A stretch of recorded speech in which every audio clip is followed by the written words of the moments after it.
Obtaining vital signs. Hi, good morning. My name is Kals Janarmisi Kaima from BS111K, and today I am going to perform obtaining the vital signs.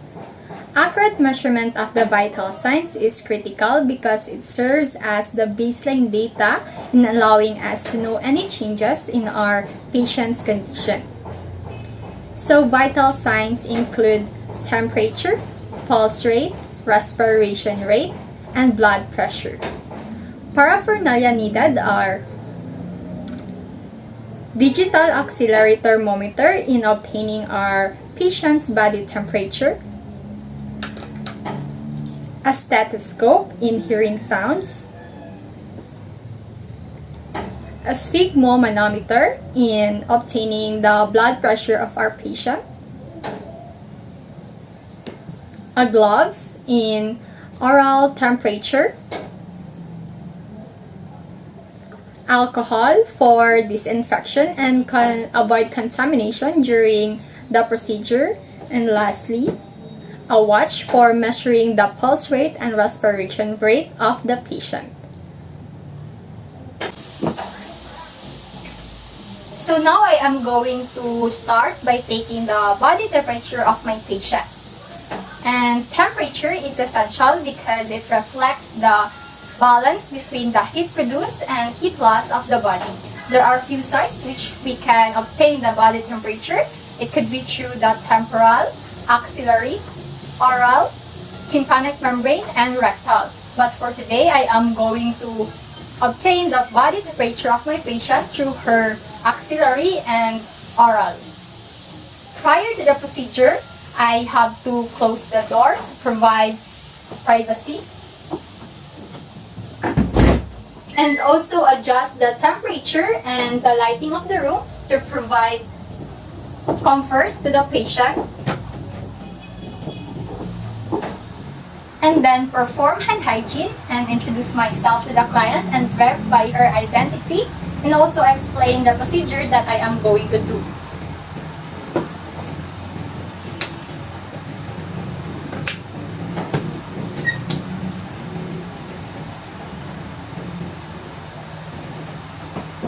So, good morning, Mom. My name is Kals Janarmisi Kaime, your student nurse for today, and may I see your wristband, Ma'am?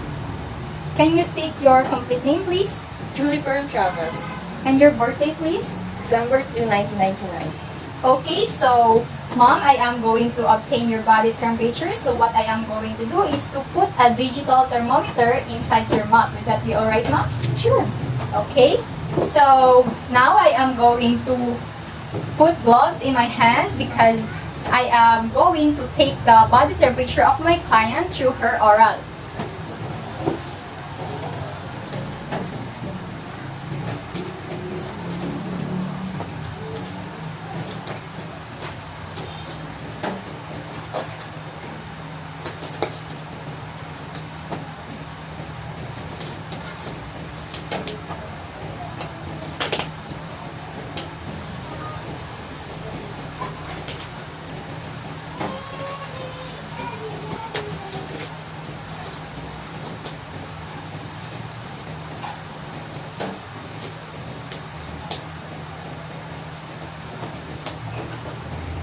And then afterwards, I have to wipe the thermometer with an alcohol swab in a twisting motion. And then put it under the tongue of the patient. So Mom, please take off your mask and open your mouth. Please reach the rooftop of your mouth. And then close your mouth, please. Please hold it, Mom. Now what we need to do next is to wait until the thermometer beeps, which will indicate that the thermometer already has its body temperature or the body temperature of the patient.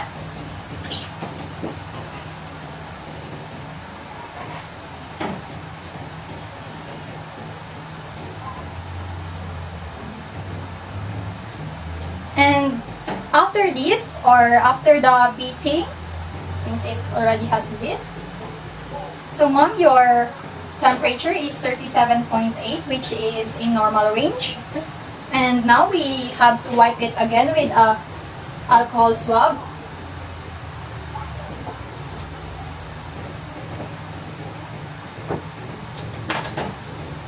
And after that, we have to perform another hand hygiene and document the data that we have gathered in the TPR sheet of the patient.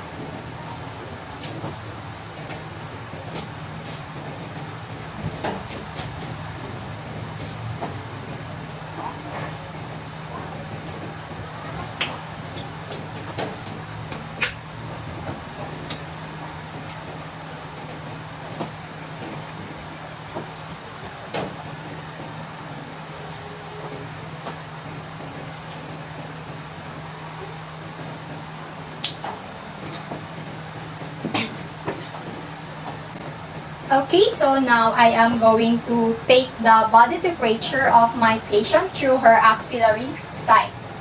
What I am going to do first is to provide privacy, which I need to close the door, adjust the temperature and the lighting of the room to provide comfort, and perform hand hygiene, and also introduce myself to the client, verify her identity, and explain the procedure that I am going to do.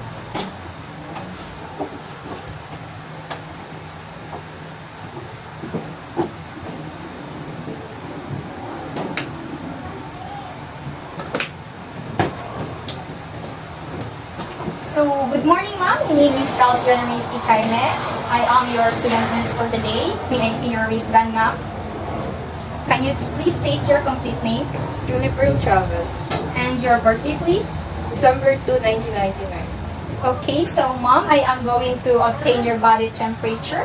What I'm going to do is to pull up your sleeve. And before we place the thermometer in the armpit of our patient, we have to check for any lesions and pat dry if it's sweaty or moistened.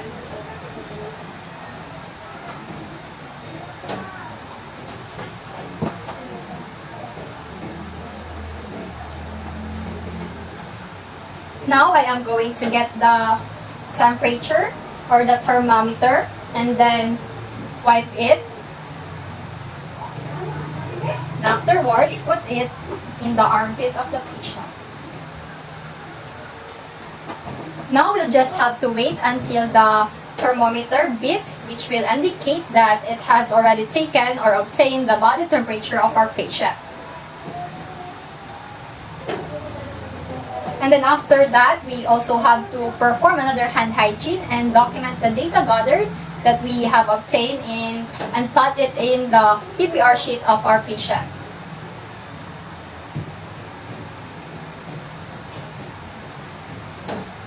Okay, ma'am, your temperature is 36.9, which is normal. Okay.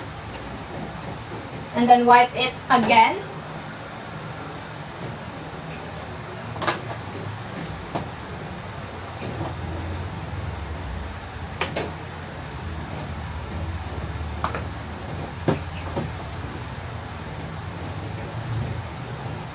So we have to remember that the body temperature in the axillary is 1 degree Celsius lower than our oral. And then after that, we have to document the data gathered.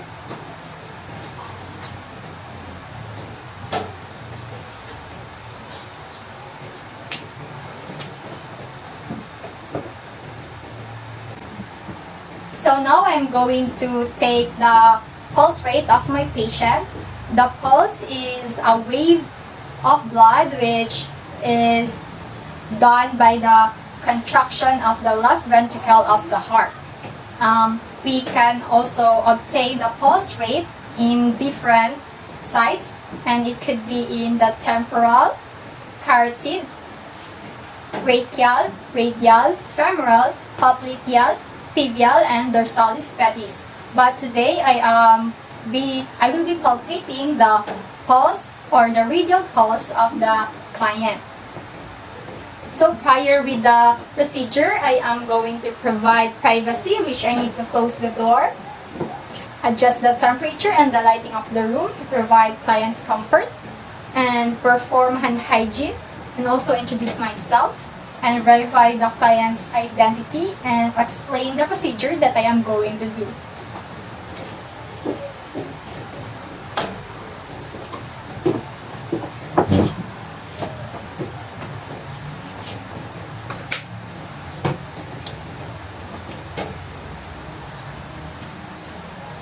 Hello, good morning, ma'am. My name is Kels January C. Kaine, your student nurse for today. May I see your wristband, please? Can you state your complete name, ma'am? Julie Pearl Chavez. And your birthday, please? December 2, 1999. Okay, so now, ma'am, I am going to check for your pulse rate. And what I'm going to do is, can you give me your hand? Okay. So, in locating the radial pulse or radial artery of the patient, we have to use our two fingers and not our thumb because our thumb has its own pulse. So we have to track the thumb and stop in this area of the wrist and feel for the pulse. We have to count for the pulse rate for a full minute, and aside for counting the beats per minute of the pulse, we also have to know or check for its strength, which is graded on 0 to 3 plus scale, with 0 being the pulse is absent, 1 plus is weak, 2 plus is normal, and 3 plus is bounding. And also we have to check for the rhythm if it is regular or irregular. So now I'm going to count for the pulse rate of our patient in a 1 minute.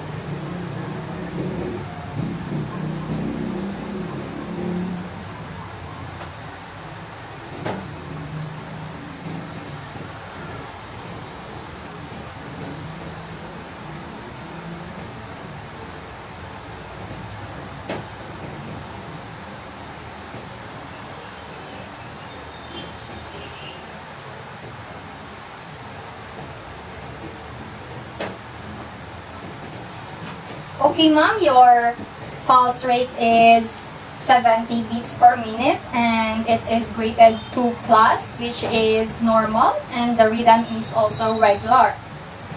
Now that we are done obtaining the pulse rate of the patient, we have to do the hand hygiene and also document the data gathered in the TPR sheet of the patient.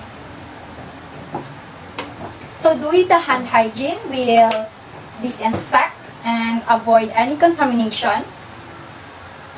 And we have to document the data gathered.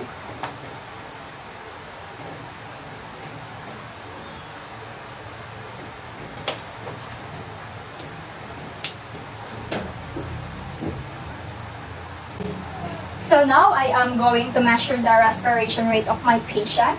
The respiration rate is simply the number of breathing that my patient is taking in a minute. And also it is usually done when the person is at rest. So prior to the procedure, I need to close the door to provide privacy and adjust the room temperature and the lighting of the room to provide the client or the comfort.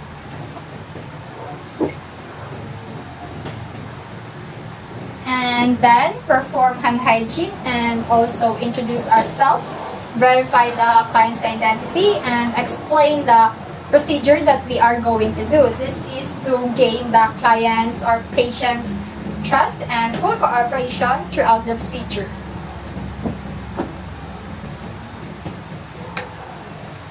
So we are performing hand hygiene for disinfection and avoid any contamination. So, good morning, ma'am. My name is Kels January C. Kaime.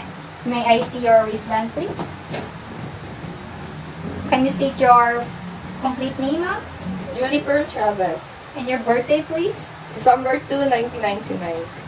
So, ma'am, what I am going to do is to check for your respiration rate.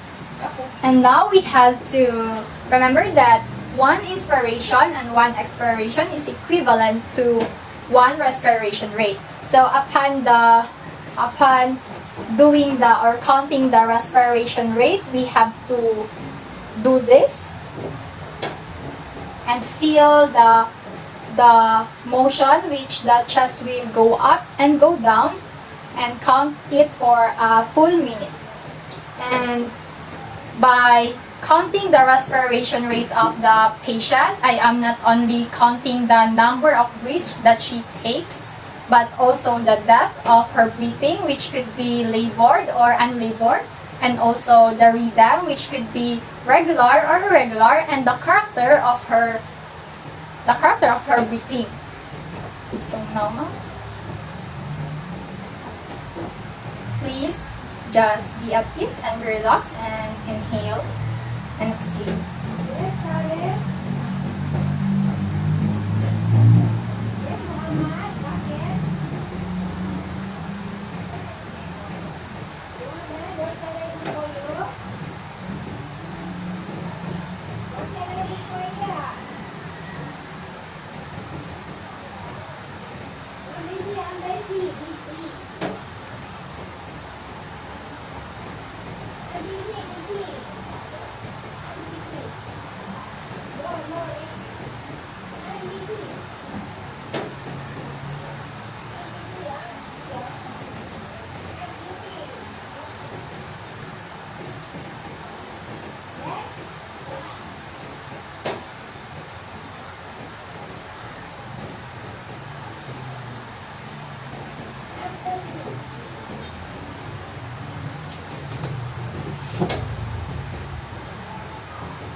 Okay, now ma'am, your respiration rate is 15 CPM or counts per minute, and it is labored, and the rhythm is regular, which is in normal range. So now that we are done obtaining the respiration rate of our patient, we are now going to perform hand hygiene for disinfection and also document the data gathered to the patient's TPR sheet.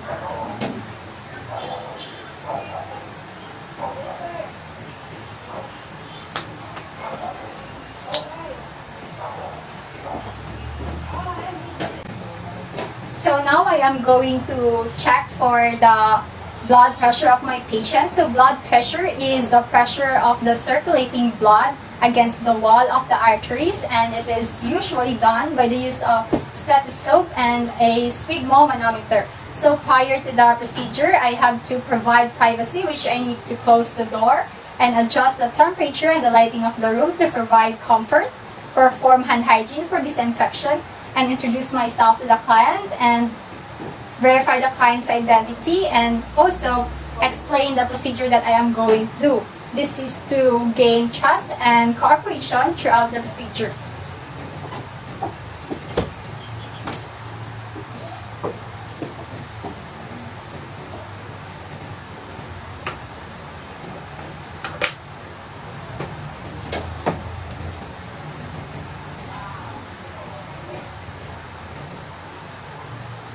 Good morning, ma'am. My name is Kels Janarisi Jaime, and I am your student nurse for today.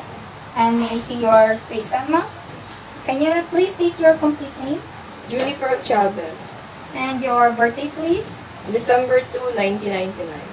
Okay. So now, ma'am, I am going to check for your blood pressure, and what I am going to do is I have to put a sphygmomanometer in your upper arm. Would that be alright? Okay. Okay, so prior to the procedure, I have already checked if the equipments are clean and well functioning. I also have the right size of the cuff, which I will use to the patient, and then I have also ensured that the client didn't smoke or take caffeine within 30 minutes before the procedure. So now I am going to check if both the client's feet is in the ground since she is sitting. Okay, and her hands should be at a heart level, so we can get a accurate information of her blood pressure.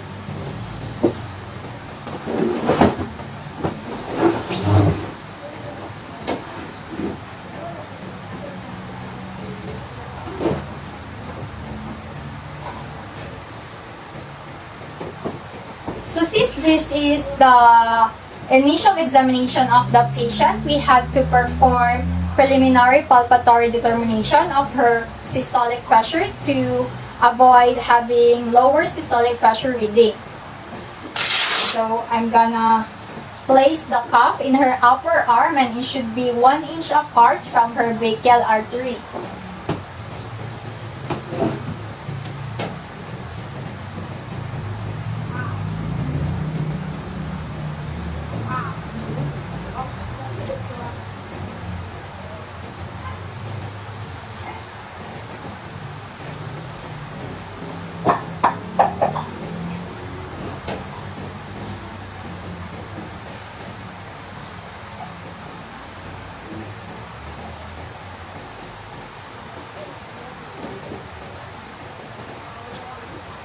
And then we have to feel for the brachial pulse of the patient.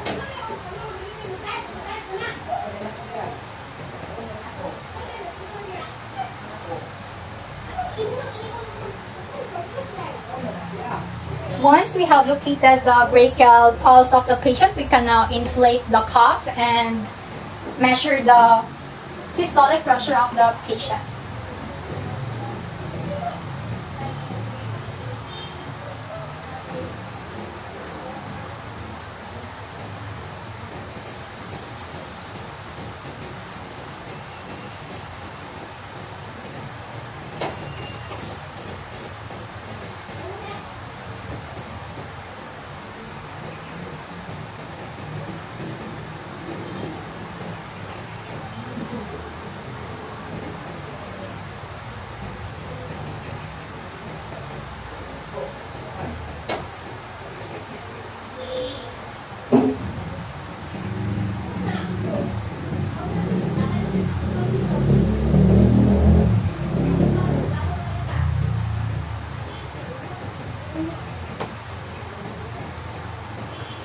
So mom, your initial systolic pressure is 100 millimeters of mercury, and now I am going to deflate the cuff in her upper arm.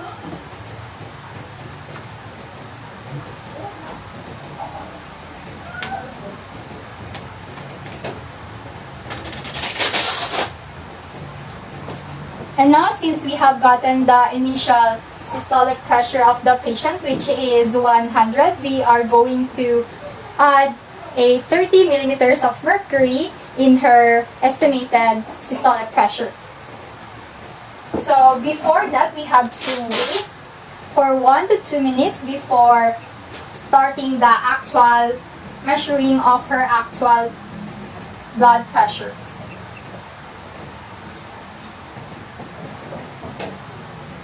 And also, since this is the initial examination of the patient, we also need to measure her other arm and get the blood pressure in her other arm.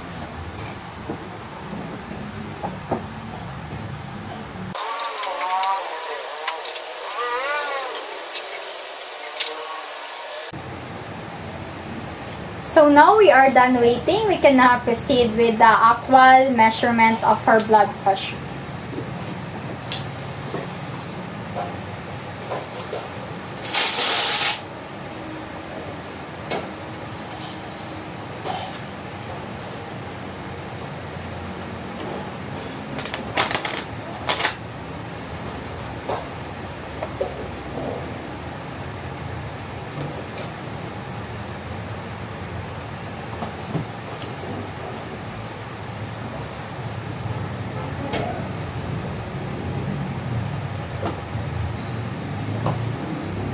So in getting the actual measurement of the blood pressure, we are going to use our fingertips to feel for the brachial artery, and after feeling the brachial artery, we can now use our stethoscope for hearing the systolic pressure and the diastolic pressure of the patient. So now we are going to use our stethoscope, but before that we need to clean our earpiece.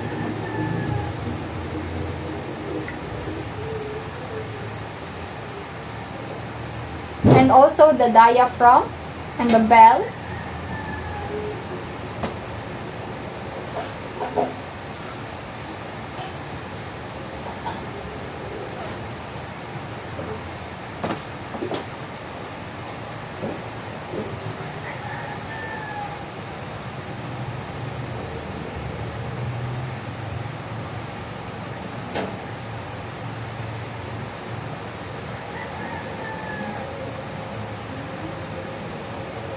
And now we can start inflating the cuff.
So mom, your blood pressure is 100/78 millimeters of mercury, which is in normal range, and it is fine. The sound is also normal, it is not weak. And then now that we have gotten the blood pressure of our patient, we can now clean our stethoscope.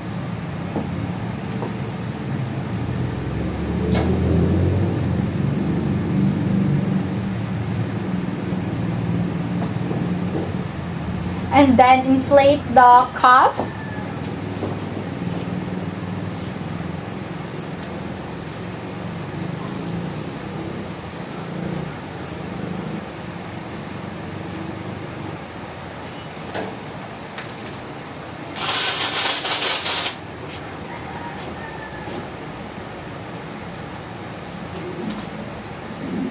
And then get the blood pressure of her other arm.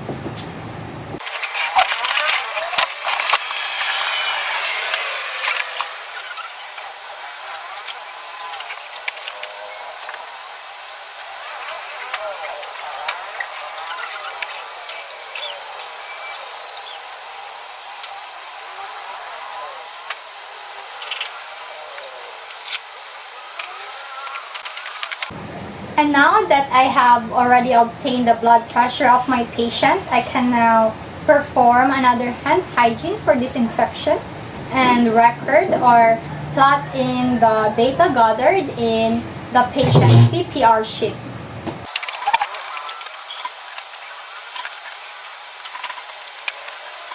Okay, now mom, we are done with our obtaining of the vital signs, and I am so thankful for your full cooperation during the procedure. Thank you very much. And that's all. Thank you and goodbye.